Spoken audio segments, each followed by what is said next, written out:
성인기 영양 필요량 중 단백질 같은 경우는 성인은 단백질 평균 필요량이 체내의 질소가 배설되는 양과 식사를 통한 질소의 섭취량이 균형을 이루는 최소의 수준을 제시하고 있거든요. 왜냐하면 성인기에는 새로운 조직을 합성하지 않고요.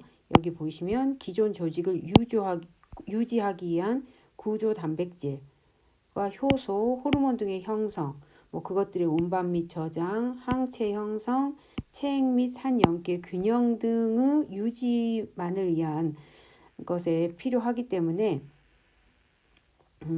그 섭취 기준이 크게 이제 여기 보시면 청소년보다 필요량은 살짝 적게 나옵니다. 그래서 표 8-3에 성인의 단백질 섭취 기준 보시면 이렇게 연령별로 평균 필요량 같은 경우는 남자는 이 연령 세 구간에 거의 동일하고요. 여자는 약간의 변화가 있죠. 단백질 여기 보시면 권장 섭취량 같은 경우는요. 이 평균 필요량에 개인 변이 개수 12.5%를 적용했어요. 평균 필요량에 적용을 해서 1일 0.91g, 몸무게 1kg당 계산했더니 여기 나와 있는 권장 섭취량이 나왔습니다. 그래서 이제 그렇게 계산했다는 거 그냥 알고만 계시면 될 것 같아요. 이 시기에는 더 그 다른 연령대에 비해서 단백질을 더 많이 필요로 하지 않는다는 거. 기본적인 몸에서 일어나는 대사의 균형을 맞춰주기 위한 그 정도만 필요하다는 거. 단백질은 그 정도만 아시면 될 것 같아요. 그 대신에 이제 단백질을 우리가 이렇게 기본적으로 유지하는 데 쓰기 때문에 단백질도 공급되어야 할 권장 섭취량은 유지가 돼야겠죠. 그래서 몸속에서 더 필요해서 뺏어 쓰는 일이 없도록 영양 불균형이 일어나면 안 됩니다. 세 번째는 탄수화물인데요. 탄수화물 같은 경우는 지금 보시면 탄수화물의 필요량 설정에 케토시스를 예방하고 체내에 필요한 최소한의 포도당을 공급하는 양을 기준으로 설정을 했습니다. 그래서 이제 단지 이 시기에는 정제된 식품으로 과량 섭취하게 되면 과체중과 비만의 위험을 증가시킬 수 있어요. 그래서 이걸 예방하시려면 도정되지 않은 곡류, 채소, 두류 및 과일 등 혈당 지수가 낮은 복합 탄수화물의 형태로 섭취하는 것이 바람직하다 그랬어요. 성인의 경우에 탄수화물의 에너지 적정 비율이 교재에 뭐라고 나왔냐면 55에서 65%. 이게 이제 탄수화물의 우리 같은 성인이 먹어야 할 적정 비율인데요. 이 중에서 총 당류로 먹는 섭취 기준은 총 에너지 섭취의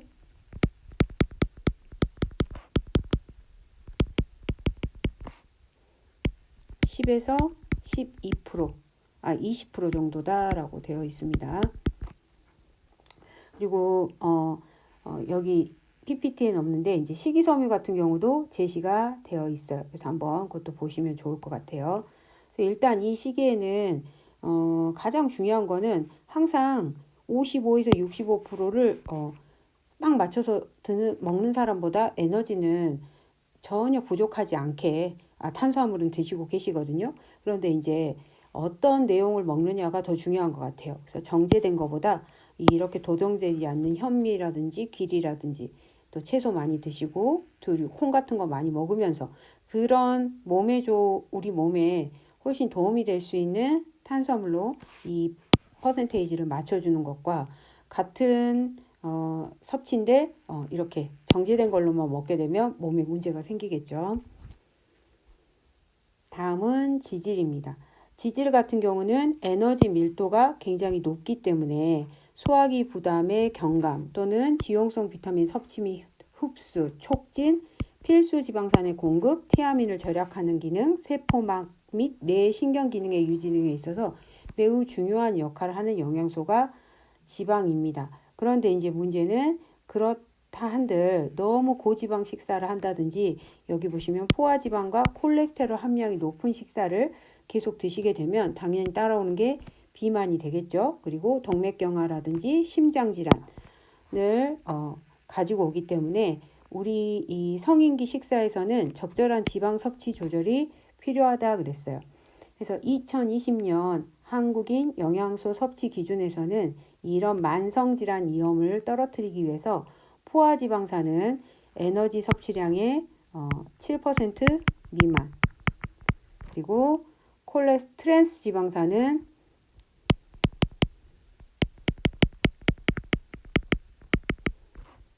에너지 섭취량의 1% 미만, 그리고 여기 나와 있는 콜레스테롤은 하루에 300mg 미만으로 섭취하라고 현재 권고하고 있습니다. 그래서 이제 성인기 지방의 에너지 적정 섭취 비율은 아까 탄수화물은 55에서 65%였잖아요. 지방 같은 경우는 15 내지 30%를 적정 섭취하라고 하고 있습니다. 그래서 이제 우리가 뭐 몸에 좋은 오메가3라든지 여기 보시면 이제 교재에는 리놀레산, 알파 리놀렌산, EPA 플러스 DHA 이렇게 충분 섭취량이 제시가 되어 있잖아요. 그래서 이제 건강에 영향을 주는 오메가3 지방산이 사실은 여기 EPA 플러스 DHA 형태거든요.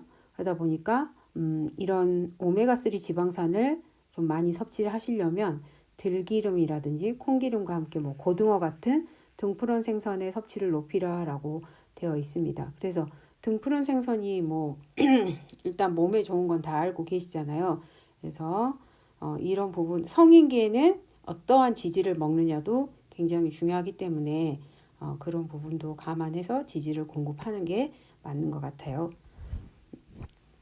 저 같은 경우는 사실은 이런 것들을 저희가 뭐 직장에서 타인을 위해서 식단을 짤 때는 이런 것들이 다 들어가지만 실제로 가정에서 식사를 할 때 이게 그날 뭐 우리가 직업이 영양사라도 집에서 식단 짜면서 밥을 하진 않잖아요. 그리고 매일 생선을 먹을 수는 없는 거니까 저는 그냥 오메가3를 먹습니다.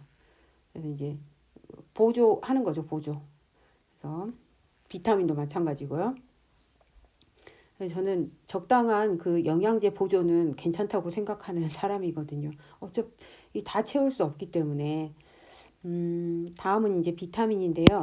비타민은 지용성 비타민하고 수용성 비타민으로 나눠져 있어요.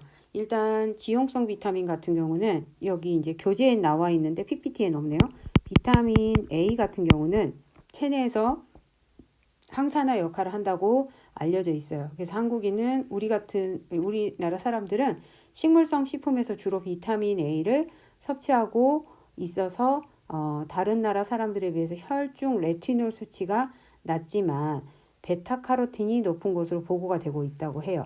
그래서 이제 다행히 비타민 A는 만성 질환 예방하고 치료에도 효과가 알려져 있는 이 베타카로틴을 저희가 먹기 때문에 일단은 뭐 부족하지 않은 영양소가 되겠죠. 그래서 이제 베타카로틴은 어떤 제재로 먹는 것보다는 시금치, 당근, 토마토, 감, 뭐 이런 푸른잎 채소, 녹황색 채소로 해서 식품으로 섭취하는 것이 훨씬 몸에 안전하게 섭취된다라고 보시면 될 것 같아요. 다음은 비타민 D인데요. 비타민 D 같은 경우는 저희가 그 피부에서 나이가 50세 이상이 되면은 햇볕을 봐도 합성 능력이 감소한다고 해요. 그리고 또 이제 이 시기가 되면 햇빛에 노출될 기회가 좀 줄어들다 보니까 물론 이제 남자 여자의 골다공증 약간 차이가 있는 거 아시죠? 골다공증도 두 가지로 분류가 되잖아요. 1형, 2형 해가지고 폐경기로 오는 골다공증과 그다음에 노인, 그러니까 한마디로 나이 들어서 오는 골다공증이 있는데 이런 골다공증과 골절의 위험이 증가하기 때문에 비타민 D를 충분히 섭취하는 것이 바람직하다라고 했습니다.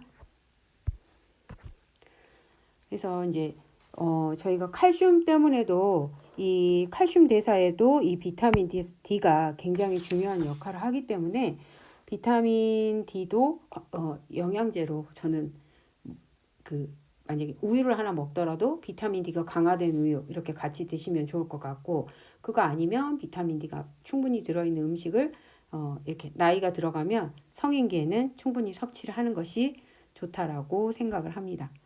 비타민 E 같은 경우는 이제 토코페로 항산화 작용하는 뭐 대표적인 영양소잖아요. 그래서 적혈구의 용혈이라든지 근육, 신경세포의 손상을 억제해 줍니다. 그죠? 그 다음에 비타민 K 같은 경우는 다행히 이제 우리가 필요량은 그닥 크지 않습니다. 그리고 식품에 다량 함유되어 있기 때문에 모자라지 않은 영양소가 되고요. 또 일부는 장내 세균으로부터 합성이 되어서 우리 몸에 공급이 되기 때문에 뭐 그렇게 부족한 영양소는 아니라고 보면 되겠어요. 다음은 수용성 비타민입니다. 이제 그 수용성 비타민 중에 사실은 뭐 그 리보플라빈이라든지 니아신 이런 것들, 티아민 이런 것들은 에너지 대사에 굉장히 중요한 성분들이잖아요. 그러다 보니까 사실 성인기에는 얘네들이 우리가 정말 적절하게 섭취가 돼야 됩니다. 알코올 중독자인 경우에는 티아민 결핍이 나타나기 쉽다라고 그랬어요. 알코올을 많이 드시는 경우 당연히 티아민 흡수가 이제 방해가 되는 거죠. 그래서 여기 보시면 콩팥 투석 환자도 그렇고 장기간 경강급식을 하신 분, 또 매일 다량의 차를 마시는 사람들도 의외로 티아민의 결핍 위험이 아주 높다라고 합니다. 그래서 이제 특히 알코올 중독자들은 생화학적 결핍증이 이미 보고가 되고 있다라고 하네요. 그다음에 리보플라빈 같은 경우는 임상적으로 나타나는 결핍증은 잘 보이지 않지만 의외로 경구피임약을 장기간 복용하는 사람, 당뇨병 환자, 그 다음에 알코올 중독자 등에서 생화학적 결핍이 보고가 되고 있다라고 해요. 그래서 이제 리보플라민도 의외로 이게 그 놓치기 쉬운 수용성 비타민 중에 하나예요. 그래서 이제 보면 이 부분도 보충 이제 너무 예를 들어서 저는 사실은 리보플라빈 같은 경우는 좀 먹어야 저는 스스로가 입이 좀 구내염이라 그런가요? 구순 구각염이라 그래야 되나? 제가 좀 피곤하고 그러면 입이 잘 헐어요. 그런데 제가 또 개인적으로 이 리보플라빈이 많이 들어있는 우유를 잘 먹으면 좋은데 우유를 그닥 그냥 좋아하진 않아요. 저희 가족 중에서 3명은 우유를 좋아하는데 저는 그렇게 우유를 사는 주체는 전데 우유를 잘 먹지 않다 보니까 입이 헐어도 잘 안 먹어지더라고요. 그래서 이제 커피에 들어있는 우유 정도. 그래서 이제 제가 일부러 비타민 B만 따로 돼 있는 영양제를 하나 더 먹습니다. 이제 제 스스로가 잘 먹지 않는데 보충이 되어야 될 걸 아는 거죠. 그래서 사실 꾸준히 먹다 보니까 요즘에는 딱히 피곤해도 많이 헐지 않더라고요. 그런데 예전에는 좀 많이 헐어서 힘들었었어요. 그런데 이제 이걸 먹어야 되는 그 음식이 아니라 그냥 제재로 먹어야겠다 생각한 뒤로는 그냥 그렇게 채우고 있습니다. 그래서 저처럼 면역이 떨어지지 않아도 이렇게 부족하면 이런 것들을 하고 계신 분들이 확실히 결핍증을 볼 수 있다라는 거예요. 그러니까 이런 것들이 리보플라민의 흡수를 방해하는 거죠. 결국엔 식품으로부터 섭취한 니아신에 의한 부작용은 보고된 바가 없지만 의외로 보충제나 강화식품, 약물 등을 복용할 경우에는 이 니아신이 유해한 결과를 보여줬다는 걸 결과가 있나 봐요. 그래서 오히려 니아신은 이런 것들로부터 섭취하는 건 그닥 추천하지 않는다라고 보시면 되겠어요. 표 8-5와 8-6은 각각의 비타민 섭취 기준, 또 이쪽은 수용성 비타민은 권장 섭취량으로 제시가 되어 있습니다. 그래서 한번 보시도록 하세요.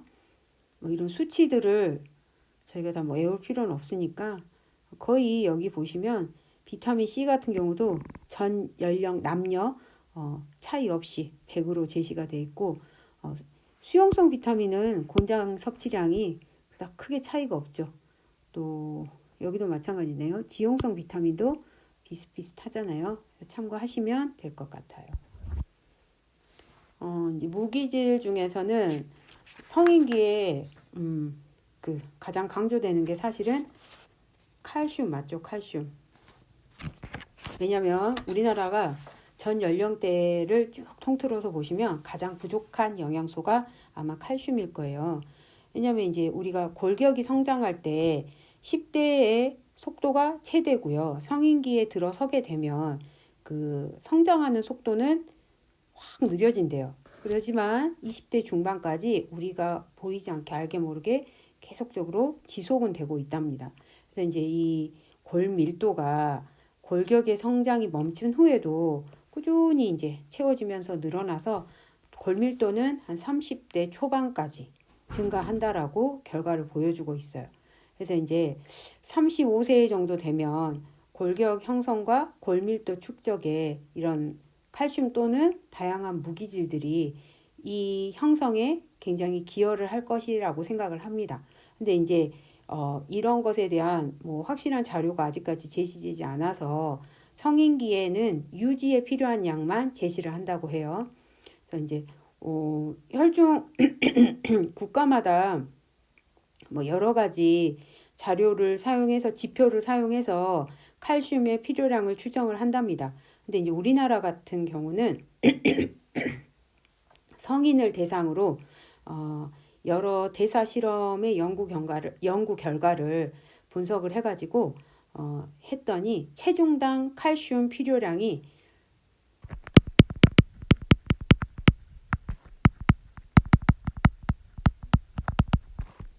9.39mg으로 설정이 됐고요. 남녀 차이가 있다 없다.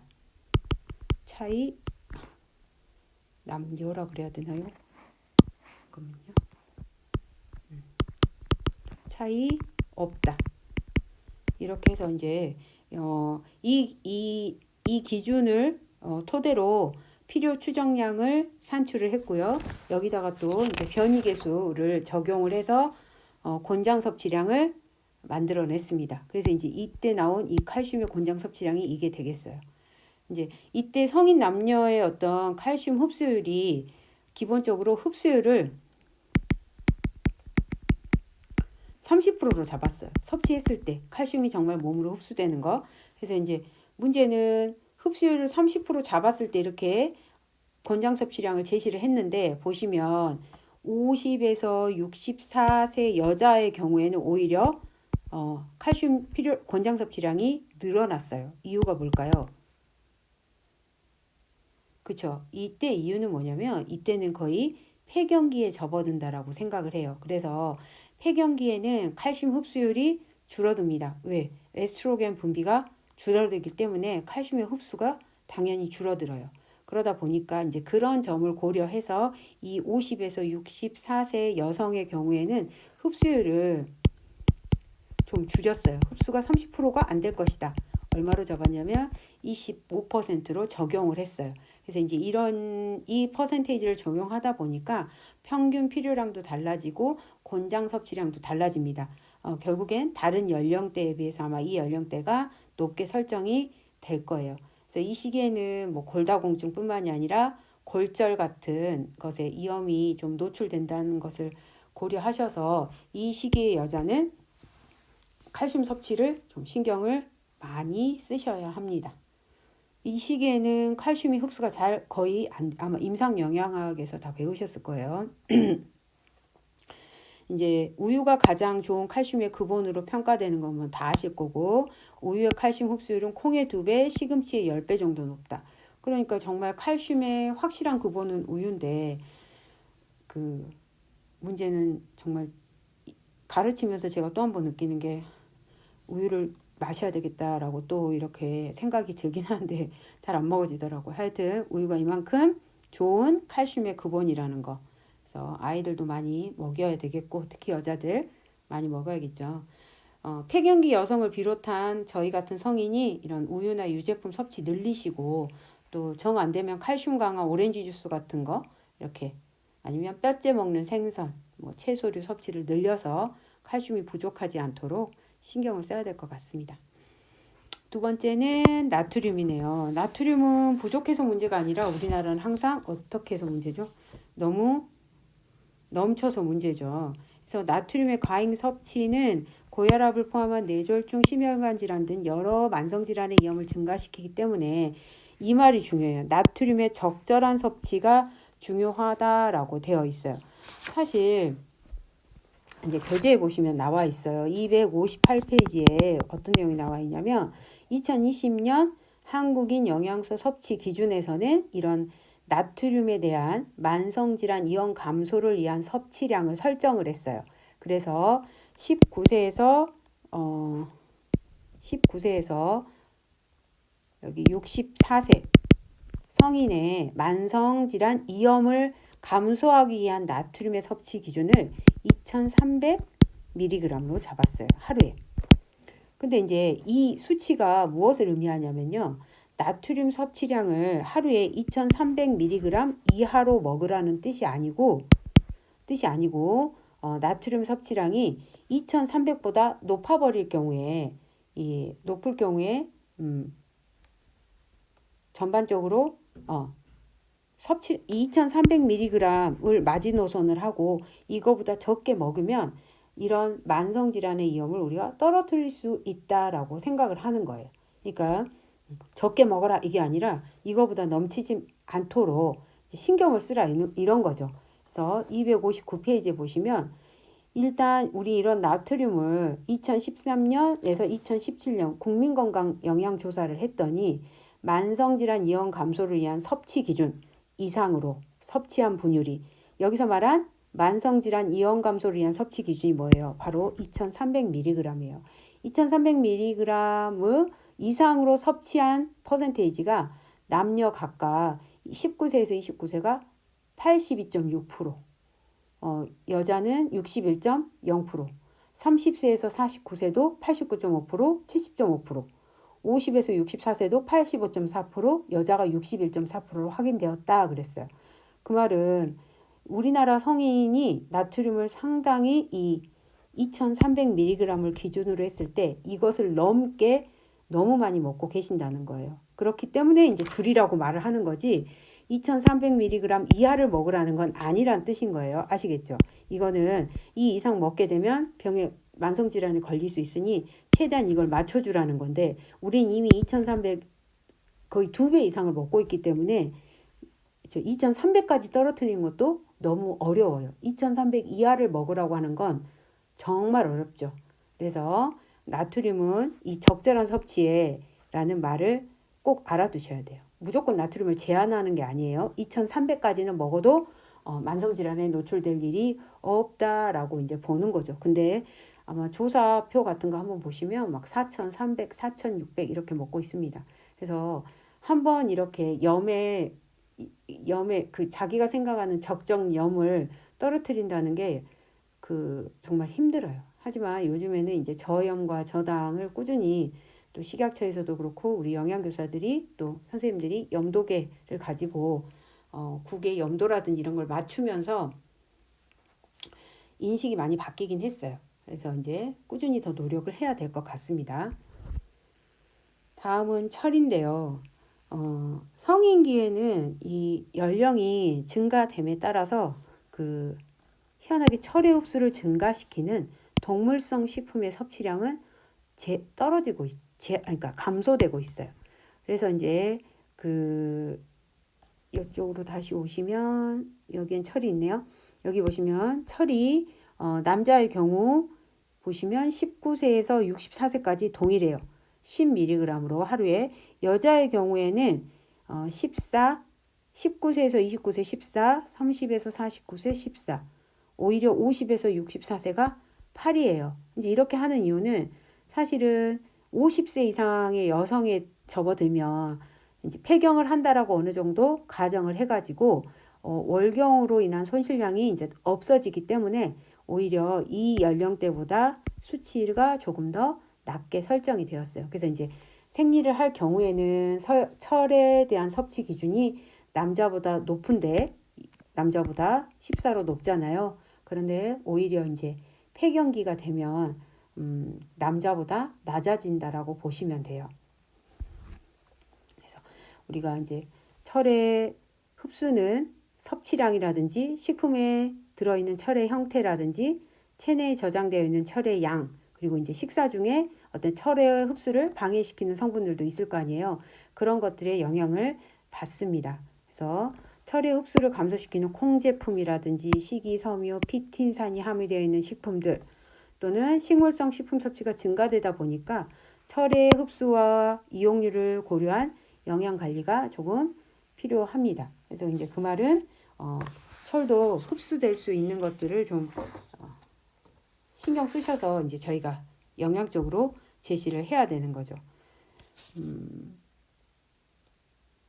권장량이 아까 제가 표에 보여드렸던 것처럼 이렇게 오히려 50에서 64세에는 이제 그 남성과 다르게 철의 권장량이 확연히 떨어진다는 걸 아실 수가 있을 것 같아요.